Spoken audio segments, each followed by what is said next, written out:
वो भी हर बार एक अलग तरीके से। तो कैसे आप इसे कह सकते हैं, वो देखेंगे आज। और वैसे ये वाली सीरीज ही मैं शुरू कर रहा हूँ आज से, जहाँ पर हर रोज एक स्टेटमेंट आएगा जिसके बहुत सारे अलग अलग तरीके आपको कहने के पता चलेंगे। अल्टीमेटली जब अपना इंग्लिश गेम आप करना चाहते हैं इम्प्रूव, तो सिर्फ एक तरीके से तो काम चलने वाला है नहीं। तो ये आपके लिए हर रोज आता रहेगा, only eight H4 Hindi 1-to-1।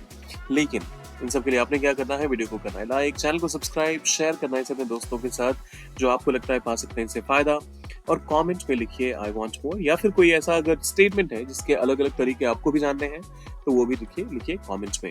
ये चारों चीजें आपके लिए फ्री हैं, लेकिन हम जैसे नए क्रिएटर्स को ये काफी इंकरेज करती हैं। आइए करते हैं शुरुआत। मुझे पता है, आई नो, ये तो सिंपल है, आप सबको पता है कि मुझे पता है कहने के लिए आप आई नो का इस्तेमाल कर सकते हैं। फिर आता है आई एम अवेयर, मुझे इस बारे में जानकारी है। आई एम अवेयर, मुझे इस बारे में जानकारी है। I have knowledge of it. Once again, इसका कहने का मतलब यही है कि ये जिस भी बारे में आप बात कर रहे हैं, जिस भी बारे में आप मुझे बताना चाह रहे हैं, या फिर जिस बारे में भी चर्चा हो रही है, मुझे भी इस चीज के बारे में ज्ञान है, मुझे भी इस चीज की नॉलेज है। I have knowledge of it. फिर आता है I M informed. Passive voice में आपने कहा आई एम इन्फॉर्म्ड, मुझे इस बारे में बता दिया गया है या फिर मुझे जानकारी दे दी गई है। I M informed. फिर आता है I am conscious of it, मुझे इस चीज के बारे में जानकारी है, मैं बिल्कुल अवेयर हूँ और मैं सचेत भी हूँ। तो कॉन्शियस होने का मतलब सिर्फ ये नहीं है कि आपको कोई जानकारी हो, बल्कि उस जानकारी का आप तरीके से इस्तेमाल करते हुए आगे बढ़ रहे हैं, आप ये भी कहना चाहते हैं, तो आप कहते हैं I am conscious of it.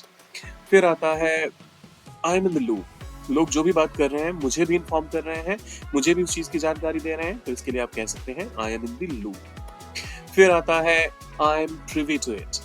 देखिए, प्राइवेसी से बना है ये वर्ड प्रिवी, और ये इस केस में काम आता है जब किसी सीक्रेट की बात हो जो बाकी दुनिया को पता है और उन्हें लगता हो कि शायद आपको ना पता हो, तो आप कह सकते हैं कि I am privy to it. कहने का मतलब आप भी उस पूरे कॉन्वर्सेशन का, आप भी उस पूरे सीक्रेट कॉन्वर्सेशन का हिस्सा हैं, आप भी उस चीज को जानते हैं। I am privy to it.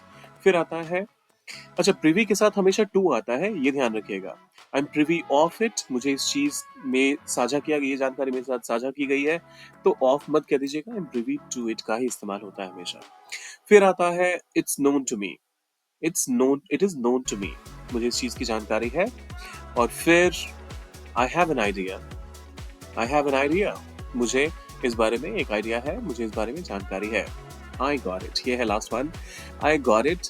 मतलब यहाँ पर आप ये कहना चाहते हैं कि मुझे पहले से तो पता नहीं था, लेकिन अब आपने बता दिया, समझा दिया, तो अब मैं समझ गया हूँ। सो आई गॉट इट। तो ये थे हमारे 10 तरीके, सॉरी, लेकिन ये 4 चीजें आपके लिए जरूरी हैं, तो वो जरूर करके जाइएगा। सब्सक्राइब, लाइक एंड शेयर बेहद जरूरी है। हम जैसे नए क्रिएटर्स के लिए तो और भी ज्यादा, तो करके जाइएगा। मिलते हैं जल्दी।